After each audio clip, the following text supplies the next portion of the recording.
हर साल 12 million Indians Indian citizenship छोड़कर जाते हैं। भारत के कई लोग विदेश में रहते हैं और अब तो कई लोग वहाँ के नागरिक भी बन रहे हैं और उसके बदले भारत की नागरिकता छोड़ रहे हैं।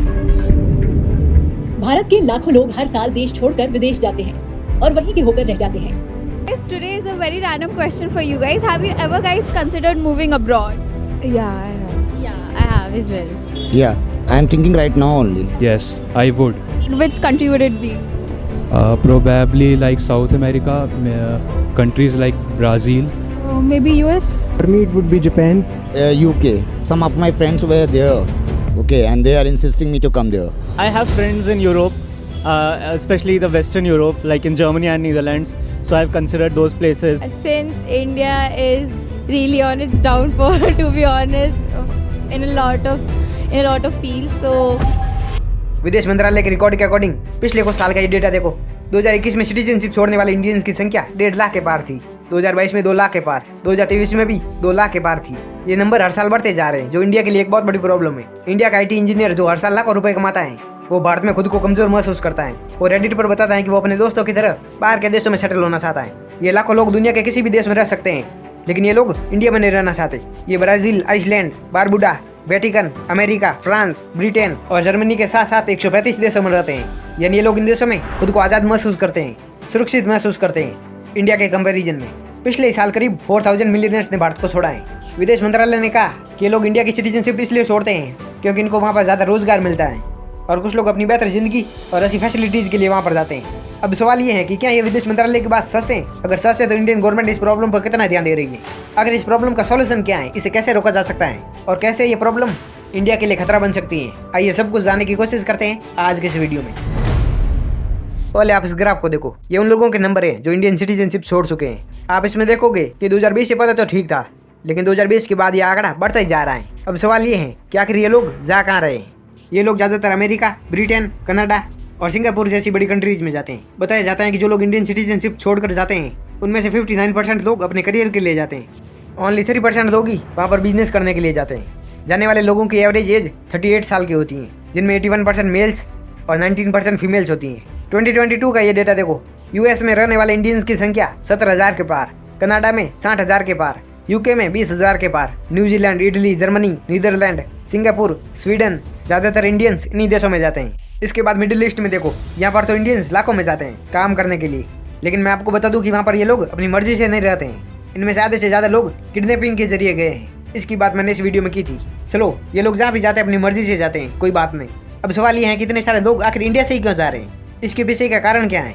आइए तो इसके पीछे के कारणों को जानते हैं। पहला कारण है एजुकेशन, जॉब्स और बिजनेस। देखो, जो लोग पढ़े लिखे होते हैं और बाद में जो विदेश जाते हैं, उसे ब्रेन ड्रेन कहा जाता है। पहले एजुकेशन की बात करते हैं। आप जानकर हैरान होंगे कि भारत दुनिया का इकलौता एक ऐसा देश है जहाँ से सबसे ज्यादा एजुकेटेड लोग विदेश जाते हैं। ये आंकड़ा करीब 17 मिलियन के आसपास बताया जाता है। कुछ तो ऐसे भी हैं जो अपने स्कूल के बोर्ड एग्जाम्स खत्म होने के जस्ट बाद ही विदेश चले जाते हैं। इन 17 मिलियन में से 1 मिलियन डॉक्टर्स हैं और 2 मिलियन नर्स हैं।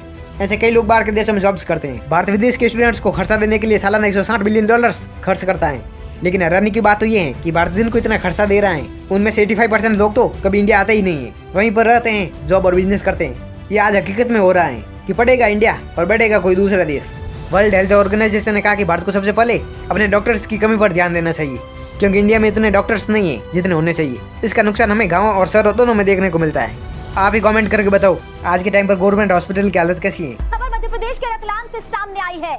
मरीज को बेहोश बताकर पैसे हैजने का आरोप अस्पताल पर लगा है। दरअसल अस्पताल के अंदर मरीज को बांधकर रखने का आरोप लगा है और ये चौंकाने वाला मामला मध्य प्रदेश से सामने आया है। बड़ी खबर, मरीज के परिजनों को पता ही नहीं था कि जो शख्स एडमिट है वो होश में या नहीं। बस उनसे कहा जा रहा था कि मरीज बेहोश है, कोमा में है, पैसे जमा कराइए, महंगी महंगी दवाइयाँ लाइए। इलाज के लिए कब तक भटकते रहेंगे मरीज? दवाइयाँ हैं गाँव में तो डॉक्टर नहीं है, जहाँ डॉक्टर है वहाँ दवाइयाँ नहीं है। इस वजह से क्या होता है, डॉक्टर्स का वहाँ पर आना होता नहीं है और वहाँ पर जाने चली जाती है। प्राइवेट हॉस्पिटल में खर्चे का बोझ और सरकारी हॉस्पिटल खस्ता हाल। कहीं डॉक्टरों की भारी कमी, कहीं खंडहर में तब्दील प्राथमिक स्वास्थ्य केंद्र। देश भर में सरकारी स्वास्थ्य सेवाओं की हालत किसी से छिपी नहीं है, जहाँ गरीब मरीजों का इलाज करवाना किसी जंग लड़ने से कम नहीं होता। इन्फॉर्मेशन दो डॉक्टर को तो आते हैं, वो भी उनके आते तक मरीज ठीक रहा तब ठीक, नहीं तो फिर। क्यों भारी भरकम बजट के बावजूद स्वास्थ्य सेवाएं दम तोड़ देती हैं? क्यों ग्रामीण इलाके और कस्बों में इलाज के लिए लोगों को दर दर ठोकरें खानी पड़ती हैं? इंडिया में बिजनेसमैन की भी यही हालत है। अब आप लोग कहोगे कि ये लोग बाहर क्यों जा रहे हैं? ये लोग इंडिया में भी तो काम कर सकते हैं। हाँ, काम कर सकते हैं, लेकिन काम ही तो नहीं मिलता है। इंडिया में रहकर ये सिर्फ डिग्री हासिल कर सकते हैं, फॉर्म भर सकते हैं, इससे ज़्यादा क्या ही कर सकते हैं। मानो जॉब भी लग गई, लेकिन सबकी तो नहीं लगती। जिनकी लगती है वे अपने खर्चों के नीचे दब जाते हैं। मान लिया जिनकी जॉब नहीं लगती वे बिजनेस करेंगे, लेकिन इंडिया में बिजनेस करने वाले को सपोर्ट करता ही कौन है? ना सोसाइटी और ना ही गवर्नमेंट। अगर बाई चांस कोई बिजनेसमैन बन भी गया, पैसे कमाने भी लग गया, तो भी उसको कोई फायदा नहीं होने वाला है, क्योंकि जितना प्रॉफिट होगा उतना तो टैक्स में ही चला जाएगा।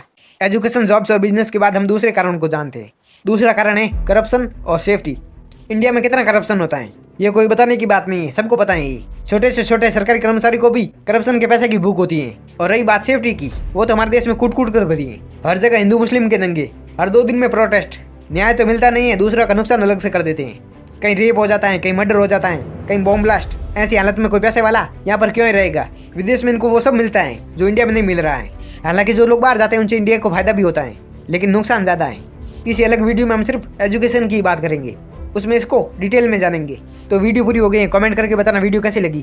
साथ ही वीडियो को लाइक करके चैनल को सब्सक्राइब कर देना। मिलते हैं अगले वीडियो में।